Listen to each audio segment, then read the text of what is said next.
Part 3, Chapter 11. All right, so now what we're going to do is we're going to talk a little bit more about the whole agriculture business, and we're going to start off with genetically engineered foods, GMOs, right? Genetically modified organisms. That's really what GMO stands for. Um, Now, in terms of when it comes to agriculture, there are definitely pros and cons. This is going to be related to one of the activities you're actually going to do in class, is you're going to um, be given or choose a side, pro or anti-GMO, and produce a flyer relating to that. So there are pros to genetic engineering, and when we're talking about the green revolution, it may be a necessity. So whenever we can genetically engineer foods or plants to be grown, we can usually get things like more of that crop produced, so a greater yield. Sometimes we can improve that food quality. If you've ever seen pictures of wild bananas versus domesticated bananas, you would never want to eat a wild banana. The seeds inside are just like disgustingly huge and bleh. Um, Sometimes we can engineer crops so that way they are resistant to certain pests, and pests do no longer are attracted to them. So therefore, we can reduce pesticide use. And as we can increase the yield, then hopefully then we can feed more people with that. And in some cases too, we can increase profits, especially if there's like a niche kind of a cool hybrid plant out there. Tangelos kind of look like the oranges, right? Well, tangelos are technically a hybrid between a tangerine and a pomelo, which is kind of related to a grapefruit. So that's why it's called a tangelo. So they're the way they're marketed, they bring in big money. Golden rice is a good example of a genetically engineered crop that has been introduced in impoverished areas because as it grows, it has vitamin A inserted in the grains. As it grows, it's been genetically modified to have that there. And you can see the color difference, but that beta carotene has helped to prevent vitamin A deficiencies. Now, we talked about some pros there, but obviously there's going to be some cons as well. So, whenever they work on and they create GMOs, genetically modified organisms, there's always going to be tests done to make sure that they are obviously safe for human consumption. Sometimes people can be more allergic to certain varieties of these depending on how the genes were modified. Then also, on the flip side of that, sometimes we can remove certain genes from organisms that do make things, people have allergic reactions. So it can also be a pro. The effects on biodiversity, there are pros and cons here as well. But there can be a loss, a negative impact on the biodiversity because you are, technically changing the genome of a plant. And therefore, that's going to change the biodiversity. Then also, we have the regulation of all of these things. So the regulation of these is pretty much non-existent. It says there are none, and the federal definition of organic excludes GMOs. It does. So just because you buy something that is technically organic doesn't mean it doesn't have GMOs in it. So there's some businesses, some companies will actually separately label that, but it's not a mandatory thing. It is not something that is mandated by any means. This picture shows you some of the top genetically modified foods that are produced.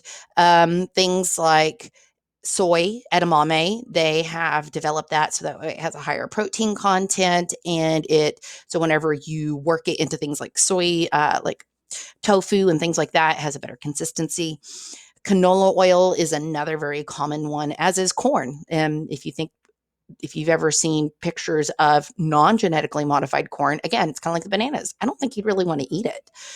And there's different varieties of corn. There's corn grown just for feeding other animals and production into corn syrup and things like that. And then there's the pretty corn that you go and buy and eat off the cob.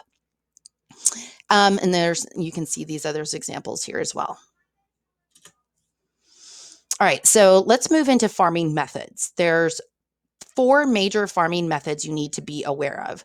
There's what we call conventional agriculture. This is big farms. All right. This is whenever you think of ConAgra or you buy something at the grocery store and it's got a label on it, from like the bag of apples. So wherever that came from, that was probably thanks to conventional agriculture. Conventional agriculture was not grown on some, podunk little farm 20 miles down the road. Nope. Okay. So you're probably using combines and major machinery to fertilize, provide pesticides, all that kind of stuff. Traditional farming is making a comeback in niche communities. Whenever you go to the farmers market, typically it's all produce that has been raised by traditional farming. It's where you use a plow, you use a hearth, you use little shovel. I mean, this is what your backyard garden looks like. Okay. So it is still obviously used all the way around the world, but used typically on a much smaller scale, not for large groups of people. Shifting agriculture is a technique that's typically used in areas where the soil quality is really not very good. Okay. So Haiti has very poor quality soil. And so they're trying to introduce shifting agriculture there as a means of producing food for the people in Haiti. So what you do is you plant, you like select a little area of land, kind of burn it off, prep it, you grow things on it for a few years, and then you let it regrow back to natural. Then you shift it to another area that's similar. And that way, whenever a depleted area is allowed to kind of regrow and replenish itself as you move on, and you just change the area that you're using for your farming. Nomadic grazing, think of cattle drives and all that good stuff. Yeah, that's what we used to have here. But nomadic grazing is still widely used around the world, in all parts of the world, pretty much on every single continent.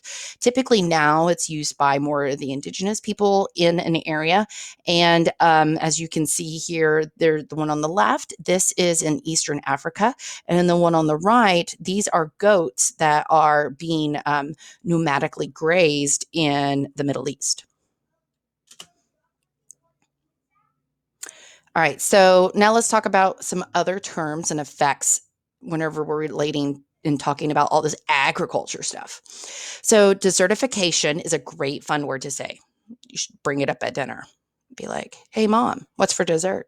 And be like, is it desertification? No, I'm just kidding. Okay. So desertification is basically when you have soil and you have used it and you have used it and you have used it to the point where that nothing will grow on it anymore. It has been depleted of nutrients. It's not productive. And so desertification doesn't necessarily mean it's turned into a desert. It means that desert just means void of stuff. So that's what is wrong with the soil, is it's void of nutrients and its growing ability is pretty much moot. So you can see here in this graph certain parts of the world where certain areas are much more vulnerable than others because of this. And we do have some areas here in the United States that are vulnerable to desertification. So this kind of brings us to what can we do to be better about all of this, right? In terms of the green revolution and all that, well, we need to be more sustainable. That's where the green revolution wants to take us, is to be more sustainable. So the whole key of the concept of sustainable agriculture is to produce enough food to feed everybody, but finding that super, super careful, narrow balance where you're not destroying the land, you're not polluting the environment to the point where that it's irrecoverable, and you're not reducing the biodiversity of an area. That seems almost impossible, right? That is a huge undertaking. Well, there's a lot of research that's going on to help alleviate this and to help promote this green revolution concept of trying to be more sustainable in our agricultural means. And there's a lot of research going on out there with like vertical farming and like indoor vertical farms where everything's based under UV lamps and all that kind of stuff. And there's other, big time efforts that are occurring at major universities like Texas A&M as well. So some means of helping to show and do and practice sustainable agriculture. One is called intercropping. So this is where you put different plants together and grow them together. And a lot of times these are what we call complementary plants. And some of these complementary plants, like an example is tomato and basil or tomato and marigolds. They grow really well together. They both like the two plants together, or really if you wanted to do the three, they're not all going to, deplete the same nutrients, and they do help each other thrive in a way. Crop rotation is a very common practice, and it's very successful because it's not like monocropping where you just plant the same thing every year, year after year. What you do is you move it around. So if you have 3 sections of land, as you see in this picture, the next growing season, you switch it. Okay. And in that way, what happens is it allows the nutrients that, were used to be replenished before that crop is used there again. Peanuts are a great crop to use to help replenish the soil because peanuts and legumes in general, and peas and things like that, they they do help provide and replenish nitrogen back into the soil. So sometimes farmers, not even necessarily wanting to grow peanuts for profit, will use peanuts as one of the rotation crops to help supplement the soil. Agroforestry is basically, it's like you have an orchard, but you have tree and so you have these trees growing, but then you have plants also there, but you have enough sunlight for these plants to get enough sunlight to be successful and to thrive. So it's really kind of a careful balance. So typically you do this with trees that don't have a huge big canopy. These are trees that tend to be smaller or not have a huge footprint in terms of its canopy space and area. So a lot of times, like I said, these tend to be like fruit trees, and then alternating that with a bush or something that can still get enough sunlight underneath. Contour plowing is very pretty when you're flying over it. Contour plowing, it really helps allow, like on hills and slopes, for you kind of alternate the crops, and you follow the elevation lines basically to an extent to help prevent erosion, and you will plant like a very rugged crop that does not allow erosion on those steeper areas, and then you'll plant something else that could be easily more washed away on the flatter areas, and then you can flip-flop, and there's a bunch of different practices and scenarios that you can practice with contour plowing. Rice is a common crop that is used for this. Like if you think about the rice paddies and how they're kind of stacked, that's a kind of an extreme version of this. I'm going to sneeze. Bless me. I'm so sorry. Okay. No-till agriculture. No-till agriculture is a concept for the lazy. No, I'm just kidding. No-till agriculture is a process, and it's a methodology that is used by basically you're allowing the mulch and some of the leftover plants and organic matter that was there stay, and you're not going to till it. You're not going to till it all up. You're not going to remove it all. But instead, what you do is you allow some of it to kind of recompost itself back into the soil and and provide the nutrients. So that's what we call no-till agriculture. And then there's an in between. No-till, right? That's pretty drastic, not letting anything, going through and removing any of it. And then you can kind of do a semi no-till where you might leave it for one season, or you'll go through and rake the big stuff, but to leave the smaller stuff behind to decompose. Okay, now we talked about pesticides, right? Well, we talked too about how pesticides aren't really the best. And so a lot of research is going into what this this field is called integrated pest management. And this is a growing area of research and practice. And what they do here is they use all these different techniques to kind of reduce the amount of pesticide that needs to be used. And there's ways of doing this that require a lot of manpower, and then some that don't. So some of those planting techniques that we just talked about, the crop rotation, the intercropping, doing and planting certain crops in certain locations, that does help as well. Creating habitats for predators, limiting the use of pesticides. By doing all of this is the end goal here for integrated pest management. There are other ways of doing it as well, something like introducing ladybugs to a garden to help eat the aphids and some of the other bad bugs that are there.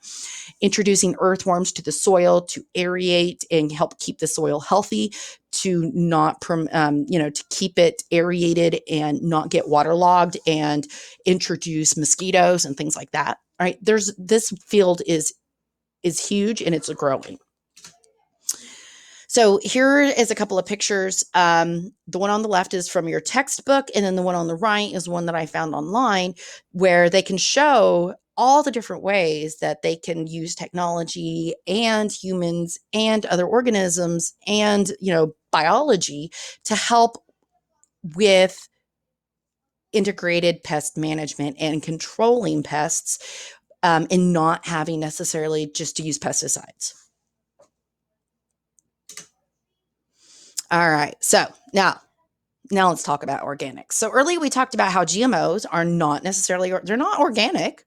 Okay. GMOs don't have to be organic. Organics don't have to, they can have GMOs. So that's kind of a misnomer. Just wanted to clarify that one more time. Technically speaking, what organic agriculture is you are not using synthetic pesticides and fertilizers on the crops. Okay. That's it. So there's a lot of different ways that use what we just talked about with the integrated pest management. You can also use in organic agriculture. But whenever we talk about things that we add to the soil and work in to try to mimic and reduce pests and promote growth, then these are things that we use like manure, composted organic materials, things like that. And then for pests, we can add the good bugs, like the ladybugs, the grasshoppers, sometimes to an extent.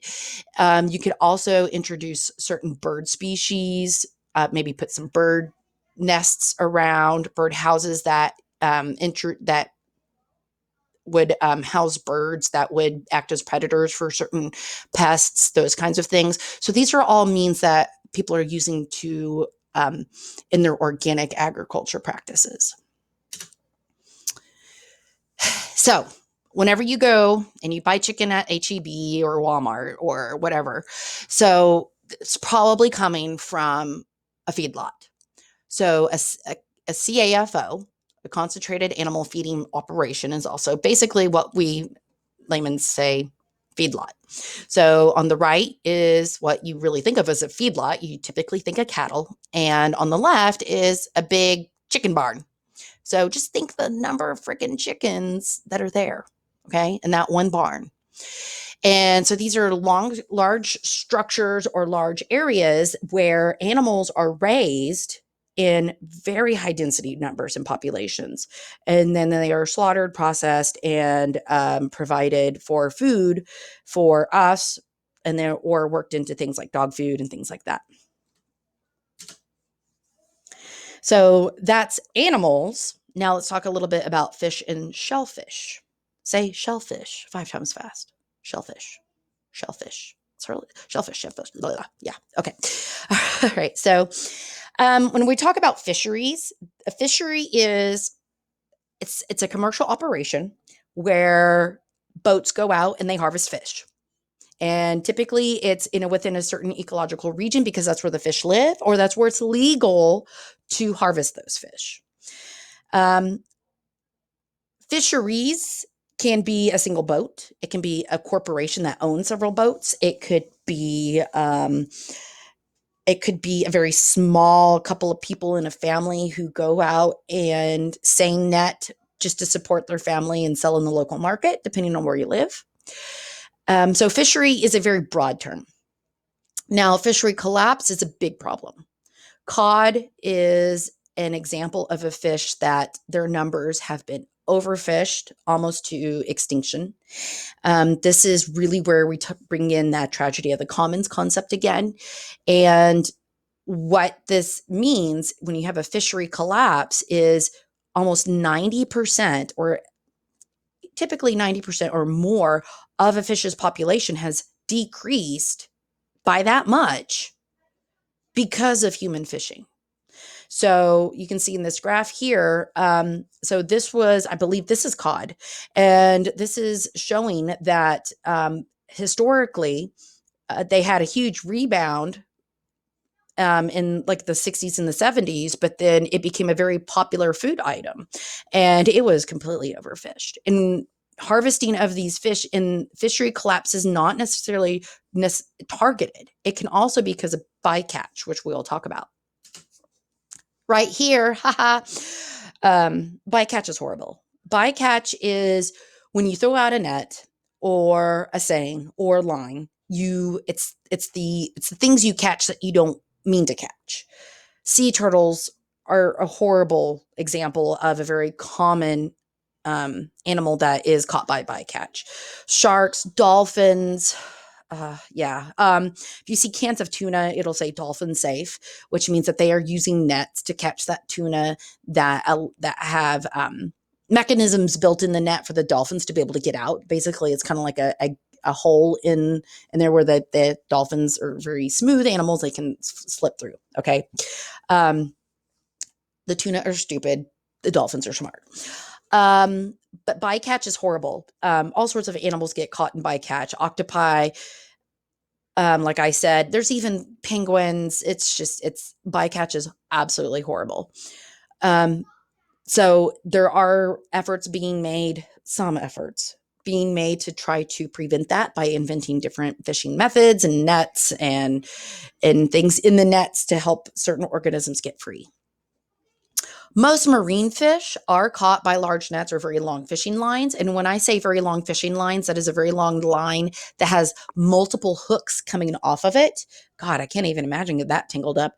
So it's not just like, I'm out there with one pole. Yeah, look at me. No, it's much more, it's a much larger onset of a project than just out there with one pole.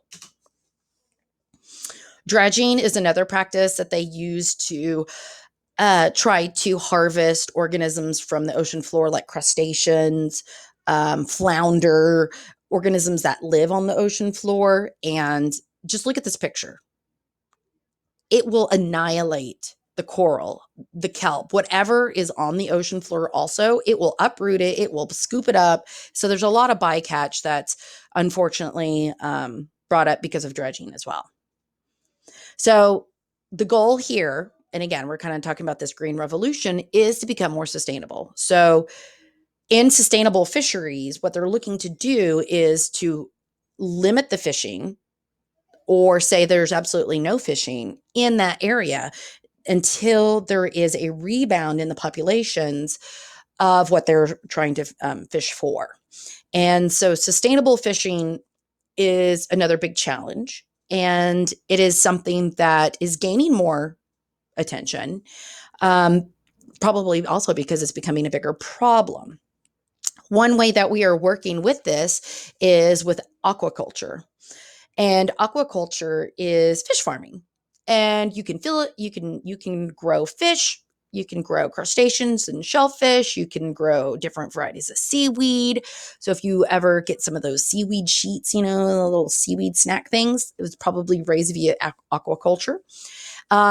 These facilities can be in rivers. They can be on land, like in kind of like near the shore, but they'll like dredge out basins and put in filtration systems and make basically like huge pools of whatever they're going to grow on land. Fish hatcheries typically are built that way. but a lot of times they're going to be right offshore, as you can see in these pictures here. And I provided the one on the book.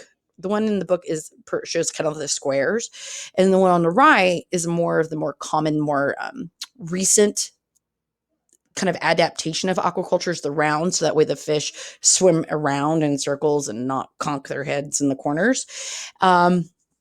So aquaculture has pros and cons because it's, monitored. It's sustainable because you're not going out and harming the naturally existing populations. But here's problems. Wastewater gets from humans can get into it, and that's what some of these fish eat. Tilapia, that's how they raise tilapia. It's gross. Other issues with it is that the wastewater that is produced from these can then go downstream and then infiltrate other ecosystems or human drinking systems and stuff like that. Other issues with aquaculture include, it's just a lot of times they're not pretty. They smell horrible. And to some of the organisms that they grow and reproduce in these, like farmed salmon, they don't have the same nutritional punch for our consumption as the wild caught varieties. So like farm raised salmon, you think of salmon having like salmon color, kind of a pinkish hot pink flesh. Well, farm raised salmon typically don't have that because they're missing some of the things in their diet that they would naturally get that produce that color. They are literally dyed that color whenever you go buy farm raised fish at the store. Yes, you can fact check me on that, I promise. But aquaculture, it does have a solid founding and it does have a solid use for helping to promote being able to be more sustainable. And again, there's a lot of research going into how to do that and how can we do that and make money and be efficient at it and also still keep the environment safe. So you can see that aquaculture is gaining speed in terms of, the overall fish production.